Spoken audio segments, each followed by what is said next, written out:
Halo semua, halo teman-teman. Dengan saya Zulfikar Alimudin. Pada podcast saya Lidera, kita akan ngobrol banyak diskusi tentang leadership and culture atau kepemimpinan dan budaya. Tentu kita bicara tentang budaya Indonesia secara keseluruhan dan kita mau mendalami nih bagaimana pandangan para pemimpin-pemimpin muda Indonesia seperti Kak Ifah yang hadir hari ini berpikir tentang leadership dan bagaimana memikirkan budaya Indonesia hari ini dan masa depan. Kak Ifah seorang, saya pikir saya sebut apa ya, wanita muda, entrepreneur, scientist, seorang ibu muda yang sangat peduli dengan scientific thinking, saya sebutnya begitu, ya. Nah, nanti dengar sendiri dari Kak Ifah apa yang beliau kerjakan dan apa pentingnya bagi beliau, menurut beliau, bagi anak-anak dan masyarakat Indonesia. Silakan. Halo, Assalamualaikum semuanya. Pak, saya Iva. Saya dulu kecilnya di Bantul, Pak, di Jogja, 10 menit dari Parangtritis. Kalau teman-teman tahu Pantai Parangtritis, orang tua saya tidak highly educated. Ibu saya nggak lulus SD, bapak saya lulus SMP. Kerjanya sebagai buruh, petani, dan kerja di situ. Kemudian saya sampai SMA di Bantul, kuliahnya di ITB di mikrobiologi. Kemudian sekarang saya jadi science communicator di social media dan juga bikin science engagement antara science dengan public, Pak. Ya. Jadi di Indonesia itu belum banyak engagement antara scientist ecosystem atau scientist community dengan publics. Oke. Nah, biasanya scientist community itu kan ada di kampus atau mungkin kalau di lembaga ada di BRIN.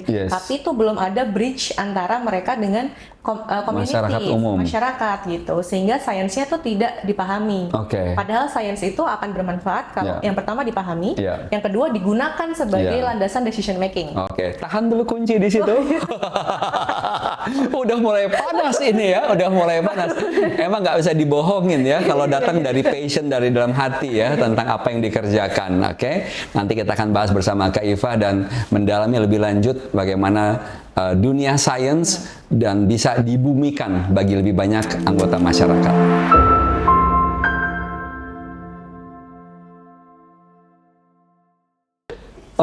Ifah, sekarang saya bilang terima kasih sudah memenuhi undangan saya dan kita mau mencoba ngobrol dan titik-titik tertentu akan diskusi lebih dalam untuk bukan sekedar mendalami apa yang Ifah pikirkan, tapi menghubungkan pikiran itu dengan semangat Ifah untuk membangun Indonesia. Pakai bahasa besarnya itu dulu. Ya. Saya mau mulai dengan kata dunia sains. Ya. Menurut versi Ifah sendiri, apa sih dunia sains itu? Dan terlepas dari yang Ifah sampaikan ada gap antara scientist community dengan general community gitu ya. Tapi kalau menurut Ifah, dengan versi Ifah apa itu sains, mengapa masyarakat umum tidak punya awareness, kalau kita bilang gitu, atau tidak punya kemampuan atau mungkin kemauan untuk menggeluti dunia sains? Silakan. Science itu kan sebuah knowledge system ya Pak ya. Ada banyak tuh, ada natural science, ada geological science dan seterusnya. Dan community yang membahas science atau scientific community itu adalah orang yang nge-research di bagian itu. Dan research itu kan ada skemanya ya. Jadi setiap orang yang berada dalam skema research science itu menurut saya bisa disebut sebagai scientific ecosystem. Outputnya scientific ecosystem adalah hasil riset, gitu, knowledge baru atau inovasi baru.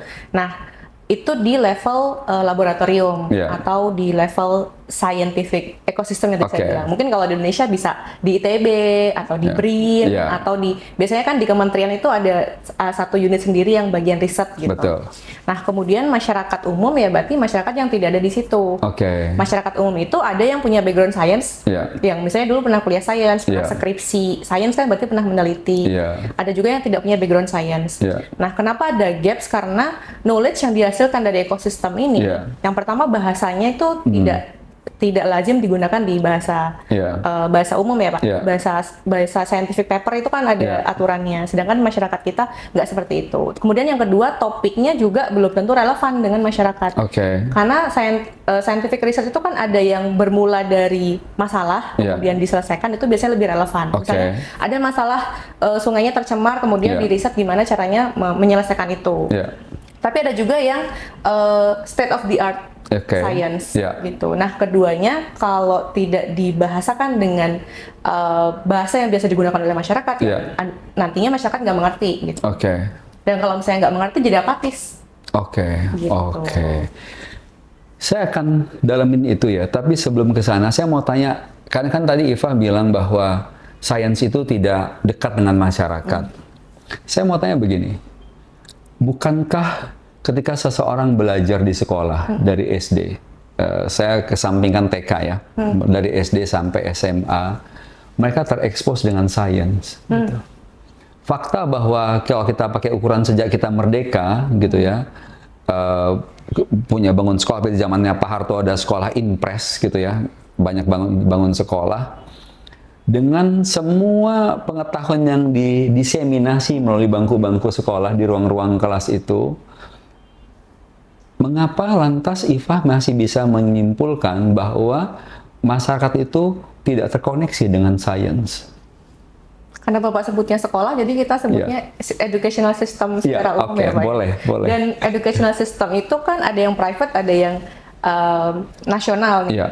Kita pemerintah nasional, karena majority of our people itu sekolahnya di sekolah negeri. Saya juga sampai lulus kuliah di sekolah negeri itu. Nah, berarti yang kita bahas adalah gimana sistem edukasi itu mengajarkan sains.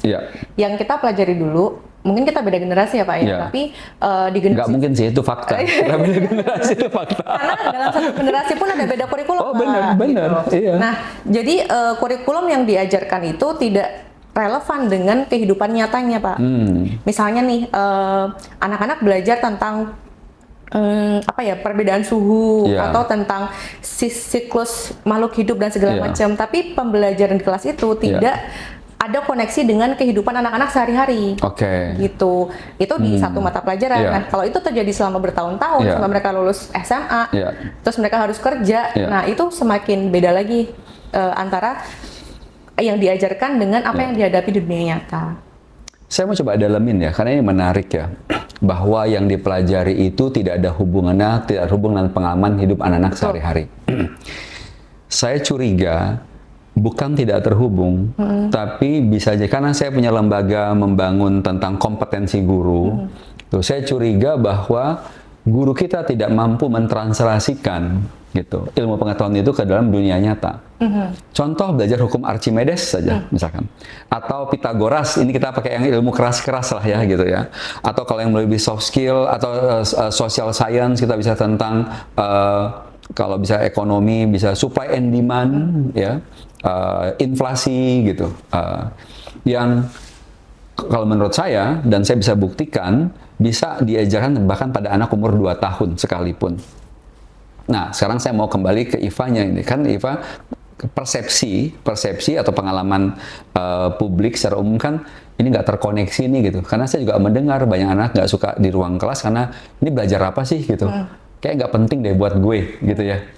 Nah, sekarang buat Iva sendiri gitu ya. Tumbuh kembangkan dari SD, lupakan TK. Maksudnya saya mau yang ke formil standar aja dari SD. Bagaimana pengalaman Iva dalam proses belajar dalam ruang kelas? Apakah Iva juga merasa bahwa yang diajarkan dalam ruang kelas itu tidak terkoneksi dengan dunia Iva sehari-hari? Karena yang diajarkan di ruang kelas itu kan targetnya untuk mengerjakan ujian ya Pak.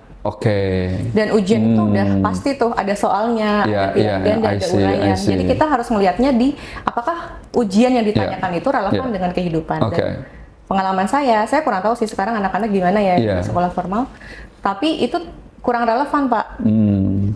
Baik secara konteks, misalnya nih kehidupan dengan soalnya, maupun secara lokalisasi. Misalnya nih, saya anak pesisir, tapi pelajaran sainsnya itu tidak based on lingkungan pesisir. Gitu. Baik. Ini menarik, ini one day kita coba diskusi lebih lanjut ke technicality ya, gitu. Karena dalam konteks dalam dunia pengajaran ada yang namanya PCK, Pedagogical Content Knowledge. Itu ada 7 aspek untuk mengajar, penguasaan ilmu yang harus diajarkan. Salah satu adalah membangun konteks sebetulnya, gitu. Ya. Namun guru-guru kita memang punya banyak tantangan di situ ya. Cuman saya nggak mau masuk ke arah sana. Sekarang saya kembali ke Iva. Nah, dengan semua pengalaman yang Iva miliki dan yang Iva ketahui tentang situasi scientist, network scientist community, indigenous community gitu, apa yang membuat Iva terdorong untuk bisa membangun sebuah bridge, ya, bridge antara science community dan general community? Apa yang membuat Iva tertarik untuk membangun bridge itu, dan apa yang mau Iva capai dengan apa yang Iva lakukan? Personal story, dulu karena saya tinggal di Bantul dan lingkungan saya itu kan tidak highly educated, tapi saya sangat interest dengan sains karena bapak saya loper koran, jadi saya setiap hari baca koran, baca majalah gitu. Jadi resource belajar saya adalah dari koran. Mungkin jadi memahami konteksnya lebih baik ya. Nah, waktu saya TK, saya pikir matahari itu terbitnya dari balik pegunungan Sewu. Kan kalau di Bantul tuh datar, terus ada Gunung Sewu tuh. Karena waktu saya umur TK 6-7 tahun itu saya nggak ngerti tentang tata surya. Dan nggak ada orang yang ngajarin saya di lingkungan saya. Nggak ada buku juga gitu. Nah, baru ketika saya SD, masuk ke SD negeri, kemudian ada buku terbitan tahun 1970, Pak. Tentang ensiklopedia yang di translate dari luar negeri. Saya beli lagi bukunya di Shopee soalnya tahun lalu, jadi saya baca lagi. Nah, dari situ saya baru tahu, oh ternyata sistem tata surya seperti ini. Nah, saya merasa saya nggak pengen ada lebih banyak anak yang merasakan yang saya alami. Curiosity-nya tinggi, tapi tidak ada resource yang bisa nge-provide dia untuk terus mengembangin curiosity-nya dia, gitu. Nah, dari situlah saya pengen bisa provide anak-anak untuk belajar sains. Terus yang kedua, ketika saya kuliah di ITB, ilmu sains di Indonesia itu sebenarnya maju, sebenarnya banyak perkembangan, tapi riset-riset skripsi, disertasi, dan sebagainya itu tuh akhirnya berakhir di kampus aja, Pak. Sedangkan masyarakat itu butuh concrete solutions.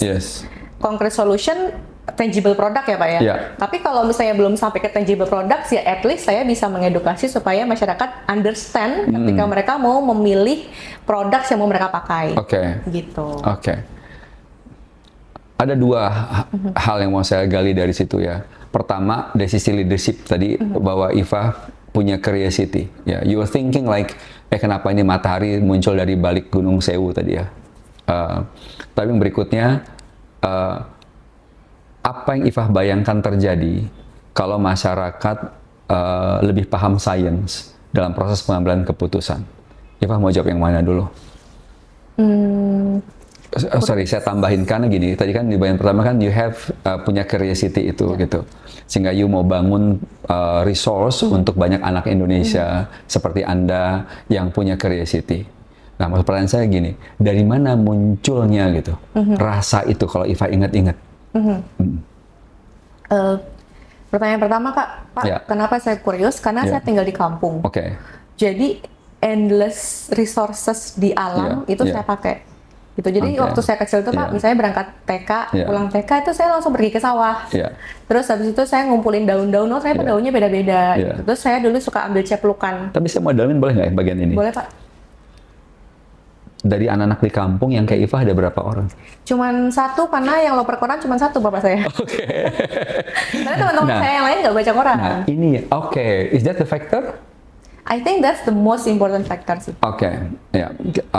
Karena yang saya mau coba gali lagi adalah kan seperti saya 4 saudara gitu. Saya berpikir gini, kenapa hanya saya modelnya begini? Fakta lahir dari 2 orang tua yang sama, makannya sama, isi nasihatnya sama gitu. Why I turn out different gitu.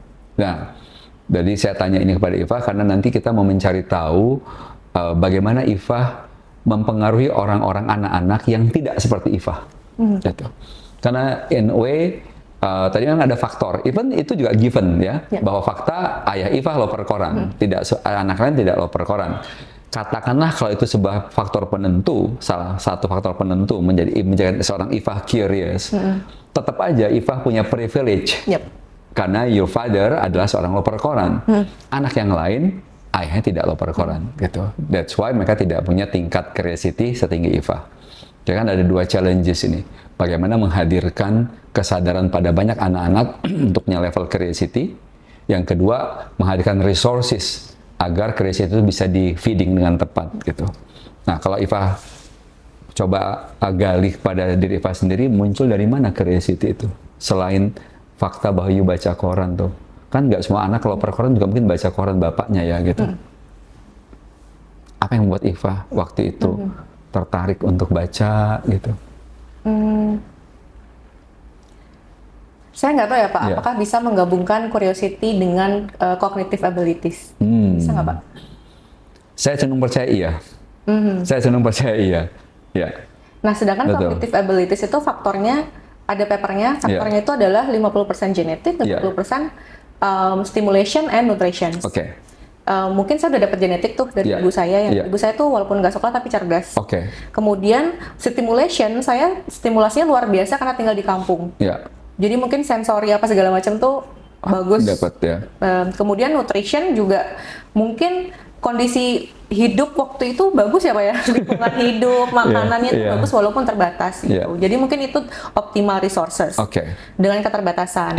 Kemudian momentum juga Pak. Jadi bapak saya loper koran itu kan tahun 2000 ke bawah ya. Tahun 2000 itu kan udah mulai ada HP, jadi koran tuh mulai turun. Iya kan ya? Jadi saya tumbuh masa balita dan early years itu ketika lagi peaknya koran. Kakak saya ada 2. Mereka nggak sama dengan saya. Mungkin karena fase hidup mereka itu nggak align dengan timeline-nya koran gitu. Jadi itu sangat kompleks sih. Kemudian faktor yang ketiga adalah saya ngelihat ibu saya itu fighter gitu. Jadi kayak cerdas aja Pak. Kayak bisa mengatur ini itu gitu. Saya itu takut nggak sopan bertanya, tapi karena saya asertif saya bertanya aja ya, dan feel free untuk tidak menjawab gitu. Karena kan Iva punya 2 saudara, ya karena saya bilang kan saya berempat, saya punya 3 saudara. Katanya Iva menyebutkan ada yang membentuk kognisi itu ada genetik, ada stimulasi, ada nutrisi. Nah kalau Iva analisa, bagaimana Iva membandingkan 3 faktor ini pada Iva dan 2 saudara Iva? Sama nggak Prof itunya? Iya, quantifying-nya tuh waktu kita sekolah kan dikuantifikasi tuh ada sertifikatnya. Emang ada angkanya sih Pak. Ada angkanya. Jadi memang saya yang paling tinggi, kemudian kakak saya yang pertama, baru kakak saya yang ketiga. Kemudian apa namanya? Mungkin ini sih Pak, saya nggak tahu ya. Ada bawaan lahir gitu loh Pak. Saya nggak tahu namanya apa ya Pak. Iya betul, ada bawaan lahir. Jadi saya tuh willing aja Pak. Gitu. Ketika ada something new saya belajar.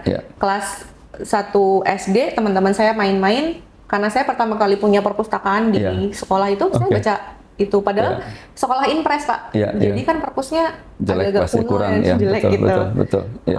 Terus habis itu mungkin saya juga ngelihat, saya juga bingung sih pertanyaannya. Karena kayak saya gini aja gitu. Ini menarik karena kata-kata saya gini aja gitu.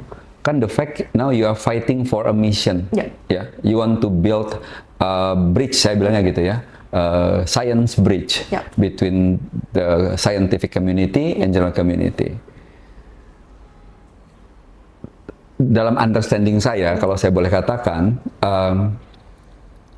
untuk membangunkan you harus memprovide sesuatu, gitu. Saya ingin memastikan bahwa yang you provide itu semua yang dibutuhkan gitu, disadari dan tidak disadari. Jadi kenapa tadi saya tanya sedalam itu, karena mencoba mengorek apa yang mungkin belum disadari, yang sehingga belum dihadirkan pada program-programnya Iva. Gitu.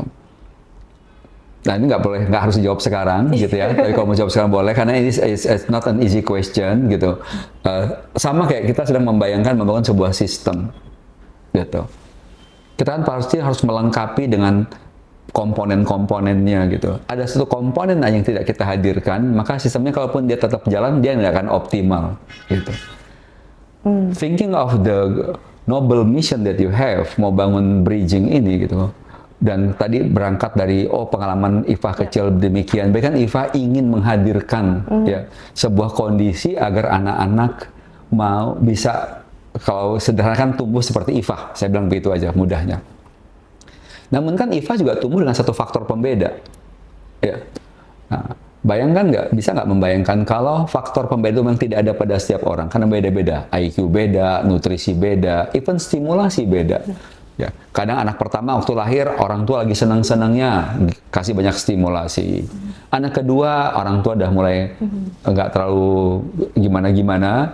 Muncul anak ketiga, nah anak ketiga bisa dapat stimulasi ekstra lagi gitu. Jadi emang ada beda treatment dalam keluarga, gitu. Tanpa disadari, dan itu saya rasakan juga, gitu. Growing, thinking, oh ya kenapa saya berbeda? Oh beda juga cara orang tua saya, tanpa bermaksud membedakan. Oh iya benar. Saya jadi kepikiran Pak. Oke, silahkan.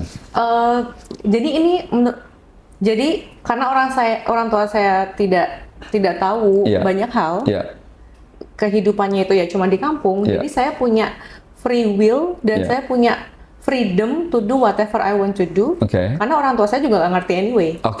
Nah, saya nggak tahu apakah ini bisa disebut kelebihan atau kekurangan. Karena kalau orang tua zaman sekarang kayak follower saya highly educated tuh justru orang tuanya pintar-pintar Pak. Jadi beda ya. Jadi kita udah tahu mana yang harusnya dikasih, mana yang enggak. Sedangkan orang tua saya karena nggak tahu, ya udah saya tuh punya kebebasan untuk melakukan apa saja dan tidak pernah dilarang. Mungkin itu jadi imagination-nya endless. Now, in retrospective of that, gitu.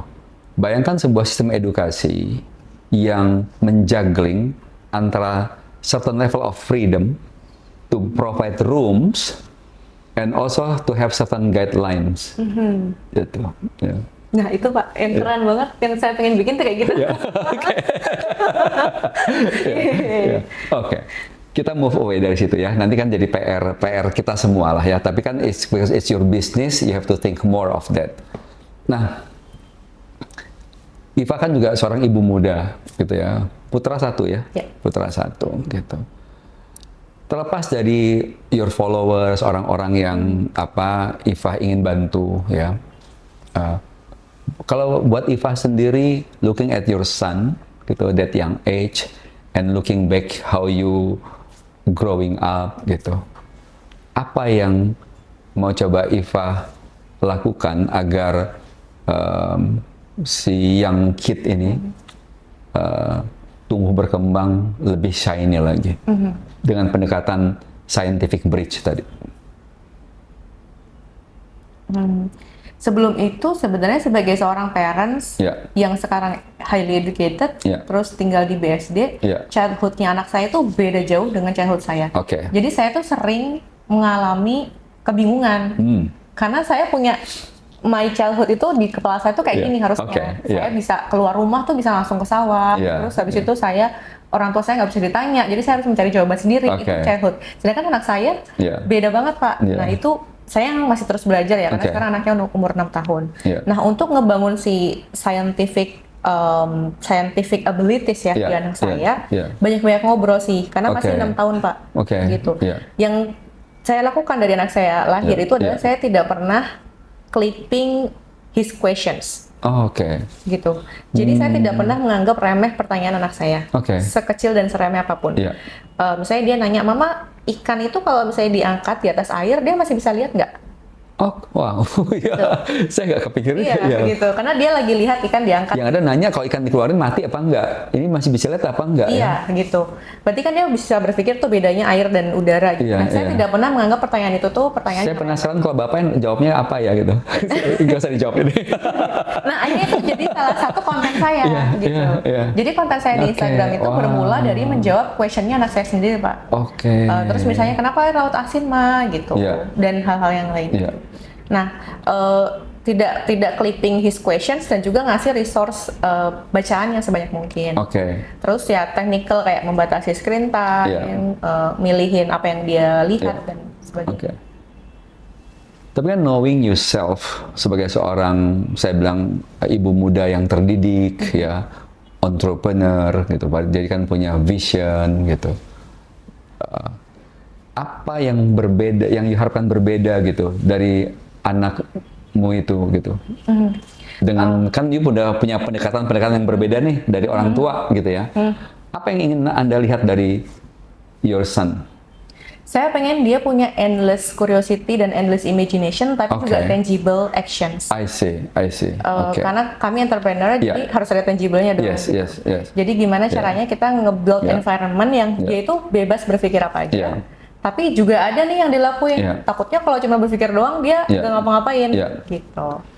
Saya ambil kata tadi ya, curiosity, imagination, and tangible action. Apa yang Iva lihat di masyarakat Indonesia hari ini? Sehingga Iva berpikir perlu mendekatkan sains kepada masyarakat agar saya membayangkan terhubungan 3 kata tadi gitu. Karena as a mother you want your son untuk punya endless curiosity, imagination, and tangible action. Apa yang Anda lihat di masyarakat Indonesia? Terhubung nggak 3 hal yang Anda inginkan dari anak Anda dengan kondisi masyarakat Indonesia hari ini? Imagination sama curiosity itu biasanya semakin anak besar semakin redup ya Pak ya.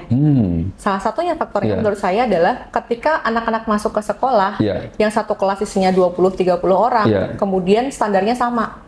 Gitu. Jadi ketika dia punya curiosity yang berbeda dengan teman-temannya, tidak terfasilitasi. Misalnya nih lagi belajar tentang siklus cacing. Dia punya questions, tapi kan gurunya tuh punya target ini nanti harus bisa jawab pertanyaan ini, gitu kan ya. Jadinya curiosity-nya nggak tervalidasi. I see. Nah, itu sistem education yang masih secara umum. Makanya saya juga sama suami saya masih mencari-cari nih sistem education yang bisa membantu kita pendidikan anak-anak. Kemudian itu imagination and curiosity menurut saya sama ya. Tangible action itu karena sistem sekolah kita ujungnya adalah ujian. Ujian di kertas gitu. Sedangkan dalam STEM education, saya STEM educator, ujungnya adalah anak-anak bisa build the real solutions walaupun itu prototype gitu. Jadi ada kalau di STEM education kan ada inquiry based learning, ada project based learning, ada problem based learning, itu semuanya ujungnya adalah si tangible yang nanti prosesnya tuh circular ya Pak ya, nggak berhenti gitu. Oke, ini kan Iva tarik balik lagi ke technicality ya.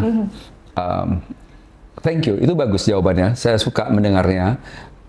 Yang saya mau explore lebih banyak adalah karena kan Iva tumbuh 30 tahun ya, let's say ya. Berarti kan dalam proses juga tumbuh sebuah masyarakat ya, yang diwarnai oleh anak-anak hasil proses edukasi ya. Sehingga karena mereka tidak difasilitasi proses curiosity-nya, imajinasinya, jadi kan tereduksi gitu. Maka pertanyaan saya, apa yang Iva lihat di masyarakat hari ini yang mencerminkan korelasi dengan proses pendidikan yang seperti tadi? Oke. Saya ambil contoh sebagai mother siapa ya?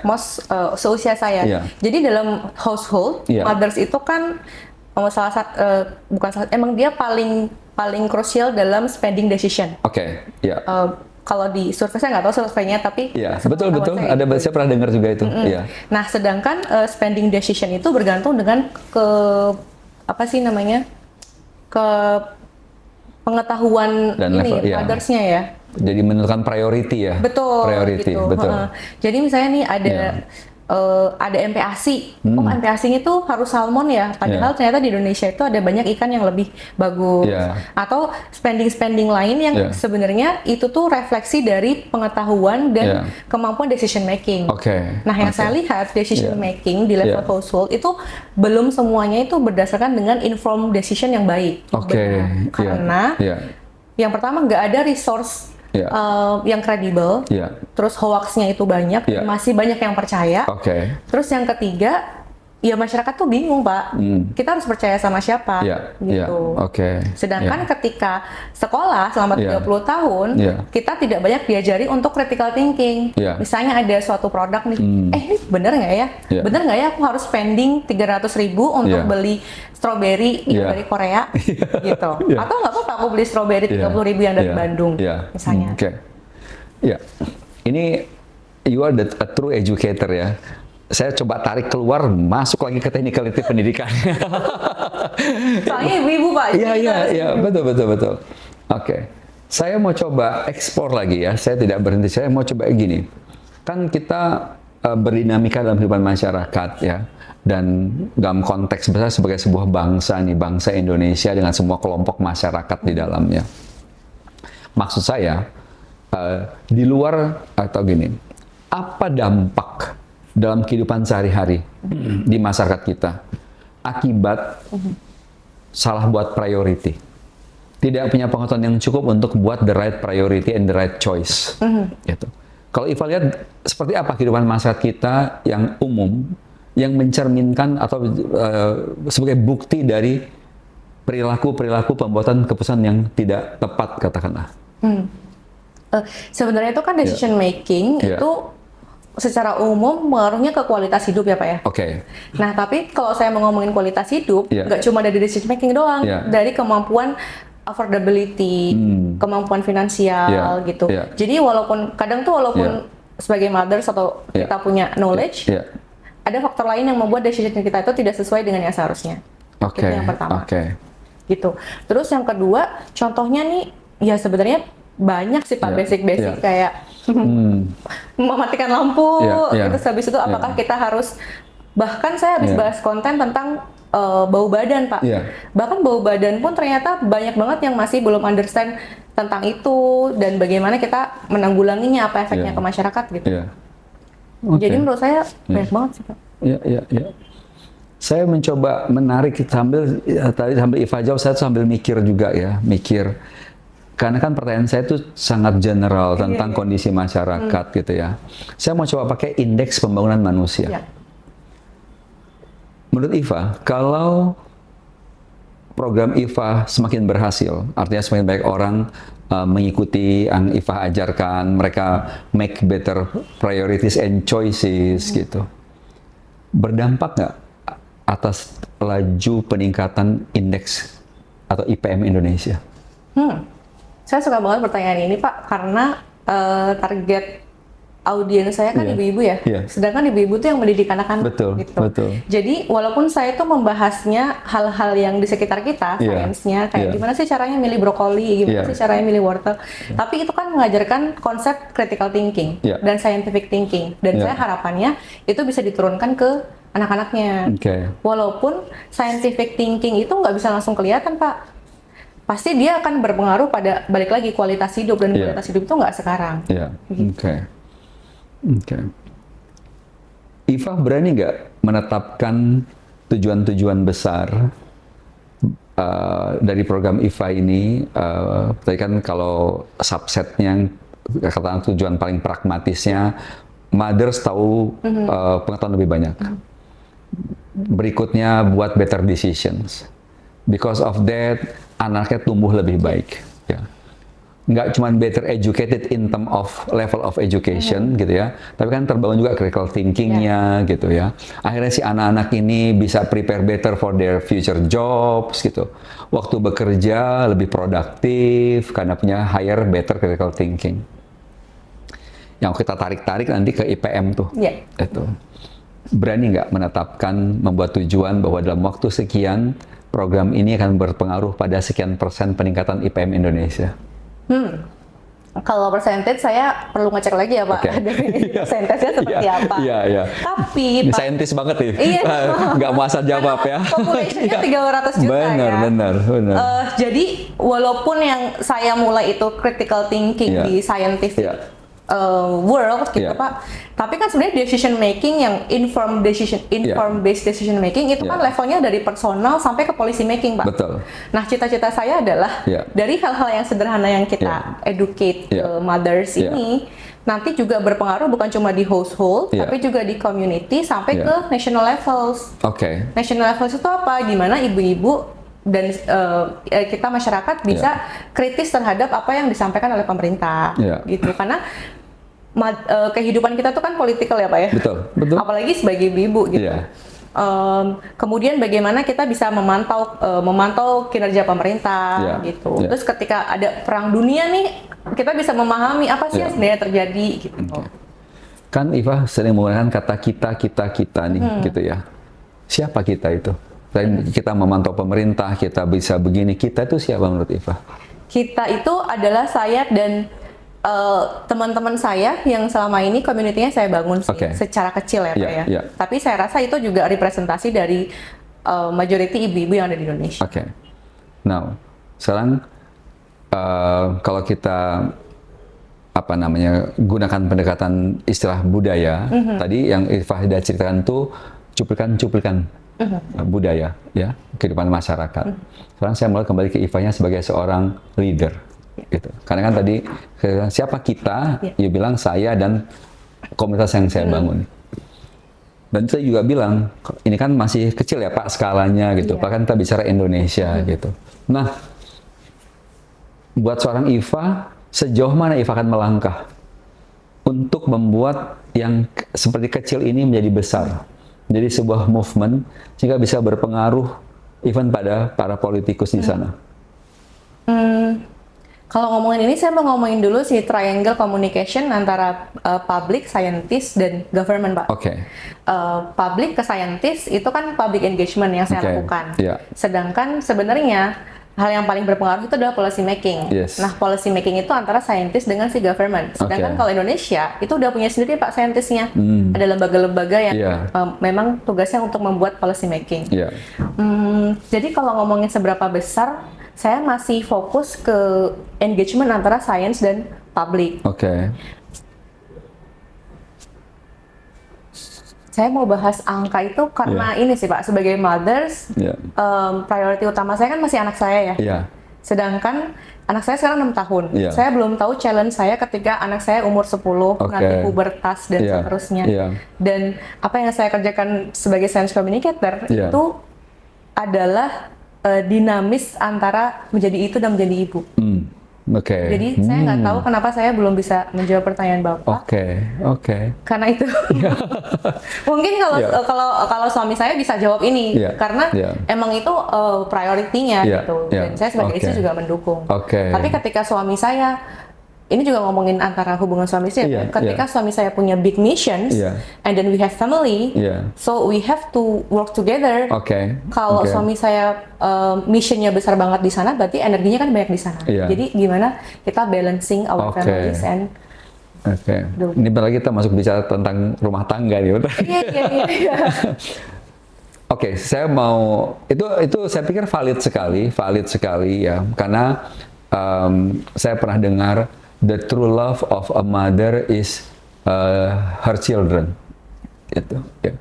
Kalau father itu memang bisa kemana-mana love-nya. Ini bukan yang negatif-negatif ya, bukan poligami maksudnya ya gitu. Artinya dia memang bisa punya bigger mission. Tapi kalau umumnya perempuan memang true love-nya itu pada children ya. But think like this kalau boleh. Tadi kan you bicara tentang segitiga. Tadi kan misalnya tuh di atas pemerintah, sudut sini adalah scientific community, sini adalah families atau masyarakat. Kan terhubung ya segitiganya saya lihat ya gitu. Tapi tadi Ifah baru menjelaskan antara pemerintah dengan scientific community. Gitu. Padahal Ifah bergerak di ujung yang satunya.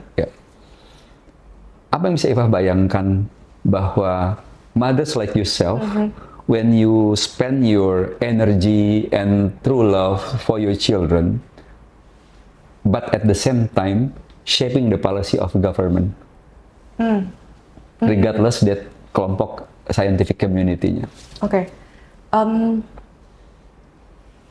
Sebenarnya kan kalau sebagai masyarakat sipil itu memantau pemerintah dari DPR ya Pak ya.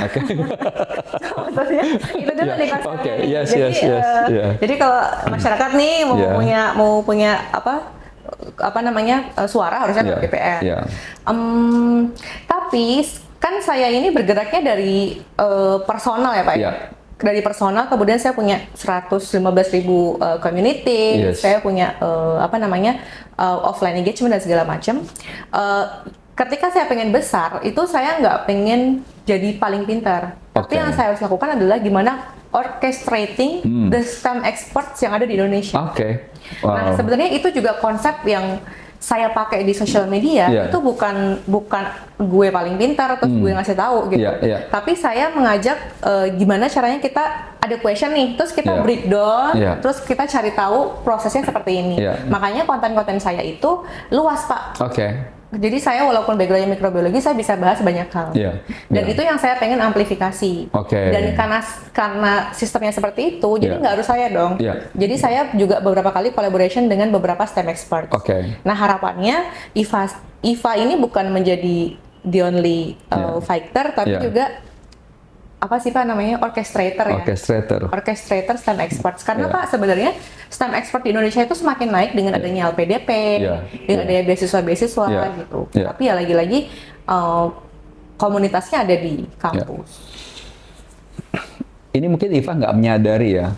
Iva tuh juga kata Iva seorang orchestrator. Ya.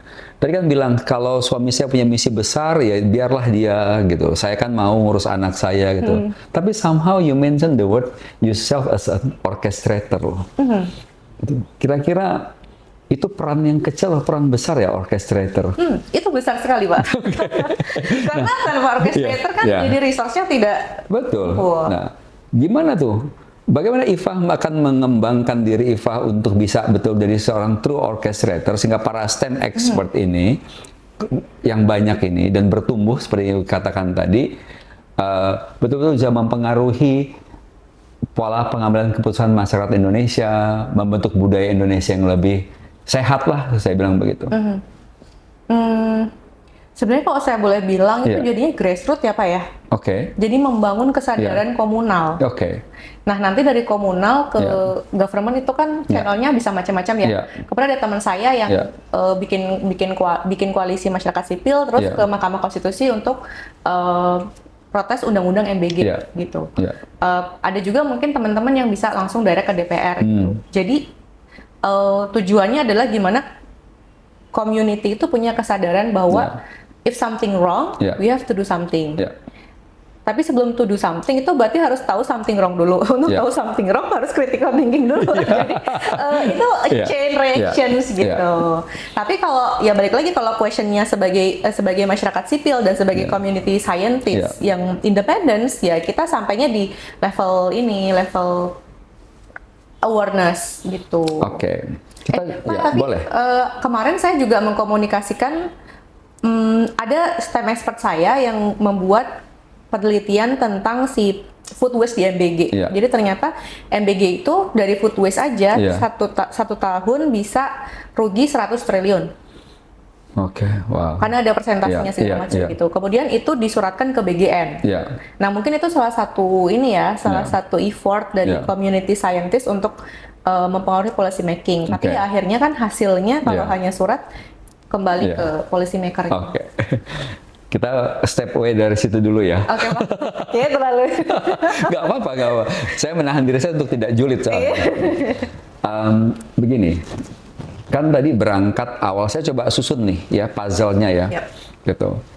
Yang nanti berujung dengan kata Iva sebagai seorang orchestrator dan Iva sebagai seorang pejuang STEM, ya STEM education, yang kalau saya boleh secara singkat mengatakan berangkat dari pengalaman diri dan melihat banyak anak Indonesia yang tidak terfasilitasi curiosity, imajinasinya gitu ya dalam ruang kelas. Karena guru punya aturan, target-target, ya, aturan kurikulum, target pendidikan yang bentuknya ujian. Sehingga para guru bisa kita katakan bukan abai, mengesampingkan, ya, saya nggak mau katakan, mengesampingkan fakta-fakta bahwa anak-anak butuh nurturing dengan cara berbeda, tapi mereka punya target sendiri. Dan ini kan berangkat dari kebijakan, ya. Karena berangkat dari keprihatinan ini kan, Iva mencoba melakukan ini semua gitu dengan dalam ruang-ruang informal. Tapi kan at the same time ruang formalnya tetap belum berubah itu, gitu. Nah, bagaimana Iva memandang peran Iva sebagai seorang orchestrator dengan grassroots tadi, membangun komunitas, gitu ya, sehingga bisa mempengaruhi kebijakan pemerintah, gitu, mengubah, saya bilang bukan mengubah kurikulum, tapi mengubah pendekatan tentang melihat pendidikan itu sendiri. Karena saya harus sampaikan ini dulu. Karena dengan pendekatan kita hari ini, saya bilang kita Indonesia itu, setiap ganti menteri ganti kurikulum. Bahwa seolah-olah, bahwa masalah kita itu soal kurikulum. Saya mau mengesampingkan cerita-cerita bahwa kurikulum dibuat diganti-ganti karena ada proyeknya gitu. Saya mau kesampingkan itu. Ya. Saya mau menggunakan saja bahwa sebagian para petinggi kita percaya bahwa memperbaiki pendidikan mengubah kurikulum. Ya. Kan terjadi tuh, setiap ganti menteri ganti kurikulum. Sementara dalam semua kurikulum yang terjadi, yang saya lihat dan kita semua rasakan, tidak berubah cara guru mengajar. Ya. Ya. Karena apapun kurikulumnya tetap mengacu kepada nilai ujian. Betul. Ya, sehingga mengesampingkan kepentingan anak didik tentang curiosity, imajinasi. Betul? Betul. Oke. Nah, jadi pertanyaan saya, bagaimana Iva melihat diri Iva sebagai seorang orchestrator? Bermain di grassroots, ya, puluhan ribu, mudah nanti jutaan followersnya, mempengaruhi pemerintah kita. Ngebayangin, bisa nggak membayangkan? Orchestrating milestones of project of work. Mikirin, saya harus ngapain ya 10 tahun ke depan dengan komunitas saya, sehingga one day nggak begitu lagi tuh. Saya juga memperjuangkan dengan cara saya itu, ya, membangun tahapan-tahapan untuk memvalidasi bahwa bukan itu cara membangun pendidikan di Indonesia, gitu. Ya, tapi ini kan bukan ruang saya untuk bercerita, tapi ruang Iva menceritakan, membayangkan dulu hari ini, gitu. Apa yang bisa atau Iva mau coba lakukan itu agar kegiatan yang sekarang di informal itu masuk ke dalam ruang formal. Karena saya saintis, jadi saya akan bikin pilot project, Pak. Oke. Yes. Karena pendidikan Indonesia secara sistematis nasional itu banyak masalah, let alone STEM education. Itu udah another level lagi. Dan kalau saya pribadi dan apa yang saya kerjakan, saya ngerasa agak impossible untuk mengubah itu. Bahkan Menteri Nadiem Makarim aja mengubah di persekusi, Pak.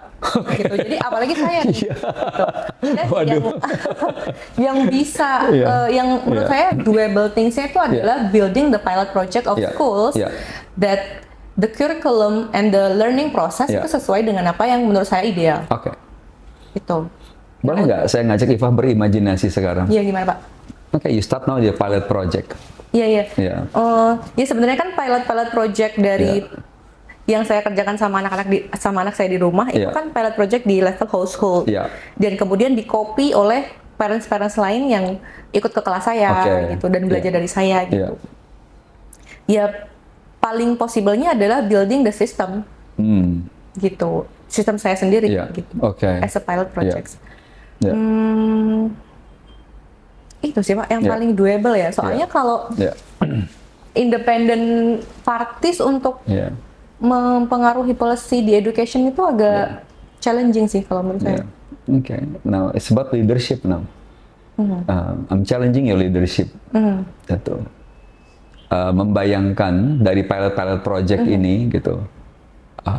10-15 tahun ke depan gitu. Not in short time gitu. Kalaupun 20 tahun gitu. Tapi di waktu yang Anda bisa meyakini bahwa those pilot project tidak hanya akan terjadi di ruang rumah tangga, di household, tapi akan terjadi di ruang kelas. Gitu. Kenapa? Karena mungkin Iva juga lihat gitu ya. Kalau lihat profile para follower Iva gitu ya.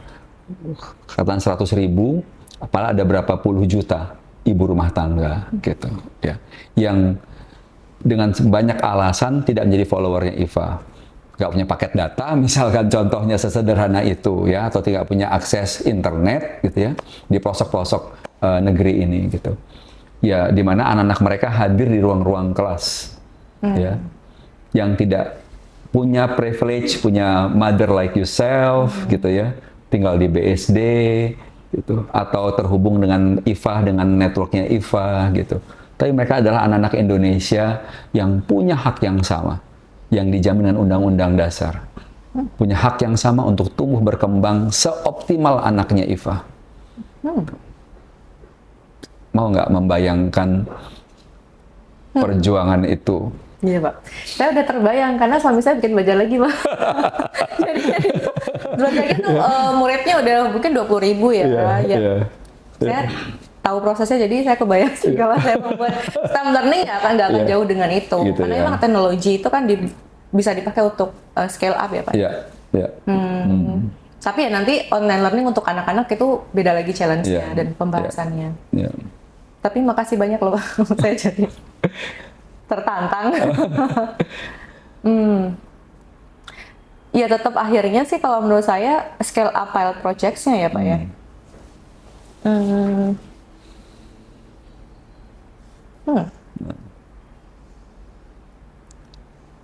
Oke.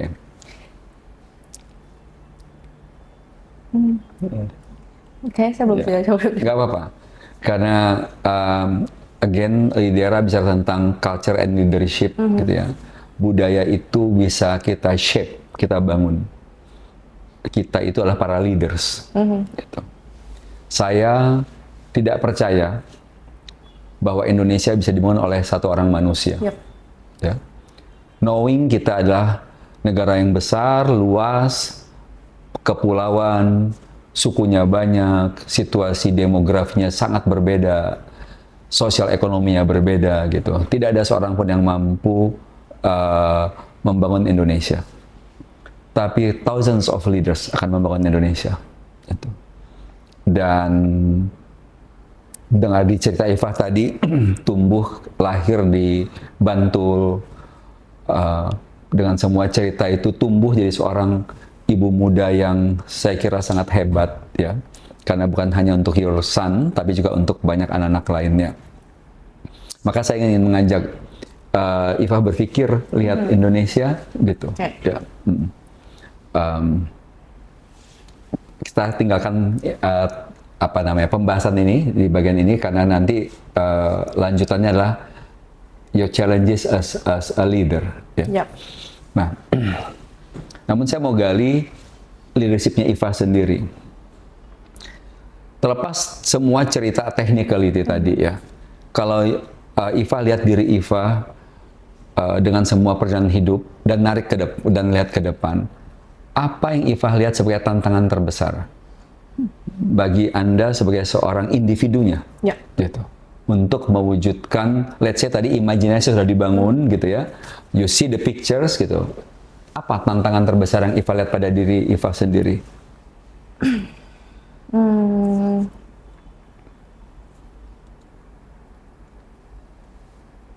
Saya sedang berpikir tantangan saya banyak, tapi saya kebayang, saya udah tahu doable action-nya.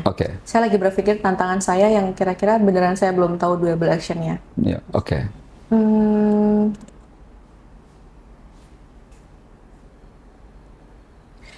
Ini sih Pak, the community of science communicators itu sendiri belum ada.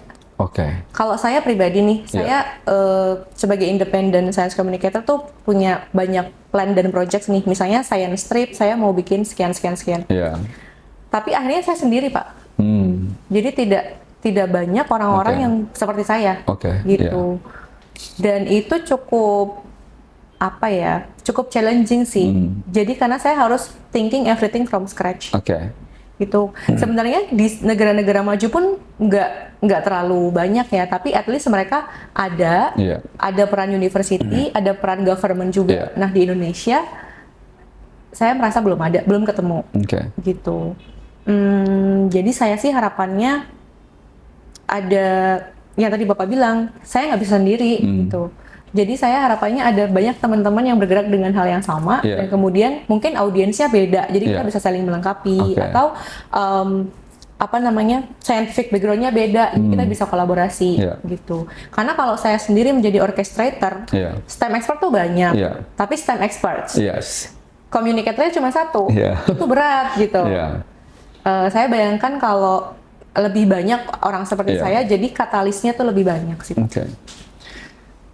Waktu Anda bilang saya kan jadi kayak sendirian ya Pak, gitu ya. Itu Anda lebih merasa kayak lonely, yang membuat Anda jadi berat, lonely, atau powerless, ya. Nggak lonely, tapi aku nggak punya kekuatan, gitu. Atau hopeless. Bukan semuanya. Bukan semuanya. Lebih ke, saya tahu ini bisa jadi lebih besar. Iya. Tapi karena resource saya terbatas, Iya. jadinya tuh lambat. Iya. Dan saya kesel kalau saya lambat. Oke. Bayang ya, Pak? Yes. Gitu. Kesel ya, karena lambat. Iya, betul. Oke. Kesalnya itu karena Anda merasa Anda tidak bisa all out, atau karena merasa orang lain tidak mendukung Anda? Bukan dua-duanya juga. Bukan dua-duanya juga. Kayak gini loh Pak, kayak ini Anda saintis banget ya. Iya. Selalu punya banyak jawaban ya. Iya, keren benar. Karena populasinya besar, gitu. Sedangkan yang saya lakukan itu terbatas karena resource saya terbatas. Saya sangat hopeful, saya sangat optimistik. Tapi sebagai individu yang bekerja secara independen, resource-nya itu terbatas gitu. Jadi misalnya lagi nih Pak, science trip tuh jadinya saya cuma bisa bikin sebulan maksimal 3 kali.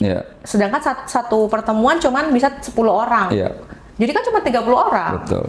Coba kalau orang seperti saya ada di seluruh provinsi di Indonesia. Dan setiap bulan ada 3 kali. Itu udah berapa banyak? Gitu. Jadi kayak, aduh kenapa sih cuma gue gitu. Ini saya sambil berpikir ya. Tadi kan kenapa sih cuman gue gitu ya, gitu. At the same time, Iva juga mengatakan saya sebagai seorang orchestrator gitu ya. Gapnya di mana ya kira-kira dari Iva sendiri? Kalau saya merasa itu dua pernyataan yang cukup berlawanan nggak sih? Beda targetnya Pak. Kalau orchestrator kan tadi konteksnya adalah STEM experts. Jadi knowledge-nya terkumpul. Kemudian sebagai corong komunikasinya saya gitu. Nah, lonely sendirinya karena communicator-nya akhirnya cuma sendiri. Gitu. Baik. Sedangkan kerja-kerja edukasi sains itu harus continue. Wah, ini bagian saya yang jadi mikir lebih berat ini. Ya mungkin karena saya juga sangat into that education ya, gitu. Seperti saya katakan tadi, somehow kadang-kadang saya berpikir privilege satu hal, kadang-kadang disadvantage life juga satu hal, ya. Bahwa buat saya pribadi, saya tumbuh berkembang menjadi seperti ini, ada privilege, tapi juga ada disadvantage yang harus saya lalui gitu, ya. Sehingga mengarungi dua samudra yang berbeda ini membentuk diri manusia. Knowing itu ya, saya ingat banget waktu saya SD kelas 2, ini kalau saya boleh cerita sedikit, saya bingung gitu, teman-teman saya itu kesulitan diajarin membaca, kelas 2 padahal ya, dan pada waktu itu guru-guru tuh mengajarkan membaca itu pakai huruf-huruf di potongan seng, A, B, C itu ditaruh tuh, jadi potongan sengnya warna hitam, gitu ya, ada gantungannya, digantung tuh, Budi, ambil B, U, D, I, gitu ya. Kalau ngajarin B, A, Ba, B, U, Bu, gitu. Waktu saya mikir gini, kan B dengan apa sih? Ba ya, kenapa harus diajarkan gitu. Itu pertama kali trigger saya kalau saya think back tentang education. Dan sudah di drill pun masih salah ya teman saya, B, A, Ba, B, I, B, B, U, Bu, gitu. Masih bisa salah. Setelah saya berpikir, kenapa harus diajarkan? Kan BA udah pasti Ba, nggak mungkin jadi Bu gitu. Ya. Tapi ini terus membuat saya sadar, berarti saya punya certain privilege tuh. Gitu. Nah itu mengapa terus saya mendalami PCK pada doktoral saya untuk mencari tahu bagaimana menghadirkan ruang pikir yang tidak dimiliki oleh anak-anak Indonesia itu melalui para guru. Gitu. Jadi waktu Iva cerita dengan semua cerita Iva, saya sambil juga mendalami ruang pikir Iva seperti apa, gitu. Namun knowing tadi bahwa Anda seorang scientist warrior, saya bilang gitu ya, science warrior. Jadi semakin saya tanya, Iva juga punya banyak kerangka pikir, ya. Dan ini bisa menjadi contoh bagi banyak orang di luar sana, bagi pemirsa, para ibu-ibu dan bapak-bapak juga, gitu ya. Karena saya pernah baca penelitian, kecerdasan anak itu 70% akibat ibu. Dan saya percaya itu bukan soal genetik, tapi soal nurturing. Karena kan children biasanya memang engage sama para ibunya. Nah, di titik ini saya ingin mengajak Iva untuk berefleksi tentang sesi ini dan apa yang Iva dapatkan dari sesi ini atau apa yang Iva pikirkan gitu, dan membuat Iva akan menjadi lebih apa untuk bisa memperjuangkan misi IFA sebagai science bridge between scientific community and community, masyarakat umumnya, agar membentuk masyarakat Indonesia dengan budaya yang lebih sehat. Saya jadi refleksi, Pak, sebenarnya dulu tuh waktu muda ya, sekarang udah punya anak maksudnya. Dulu tuh saya orangnya ini Pak, sangat highly imaginative. Mungkin karena waktu kecil kan tidak ada batasan ya. Tapi jadinya ngawang-ngawang gitu. Nah, setelah saya punya anak, justru saya belajar untuk lebih praktikal. Dan setelah ngobrol sama Bapak, tadi saya juga ngerasa, oh iya ya, kok aku sangat praktikal ya akhirnya. Saya punya mimpi-mimpi yang besar, tapi selalu jatuhnya itu ke praktikal. Dan karena saya berpikirnya praktikal, akhirnya ada limitasi, gitu. Itu refleksi buat saya supaya habis ini saya lebih bisa balance tuh antara imaginative, big missions dengan si practicalsnya, gitu. Terus yang kedua, sebenarnya kan saya posisinya itu ada dua ya Pak, sebagai science communicator, yang memang mengkomunikasikan science, juga sebagai STEM educator. Itu targetnya berbeda soalnya Pak. Kalau science communicator kan audiensnya itu masyarakat umum ya, dan dia lebih populer kan, science pop, jadi kayak lebih populer lah. Bahasa mudah dimengerti lah ya. Gitu. Sedangkan dalam STEM education itu kan lebih rigid karena education. Jadi saya nanti kayaknya perlu berpikir lagi supaya ketika saya sedang berdiri, saya tahu saya lagi di mana nih. Takutnya kecampur Pak. Karena kalau dalam science communication yang saya lakukan di sosial media dan di berbagai tempat, itu kan jadinya seperti media ya. Dan sedangkan media itu tuh endless. Saya bisa melakukan apa saja. Dan reach out-nya tuh bisa millions. Sedangkan dari tadi kita ngomongin education, cangkupannya adalah ruang kelas, paling 20-30 orang.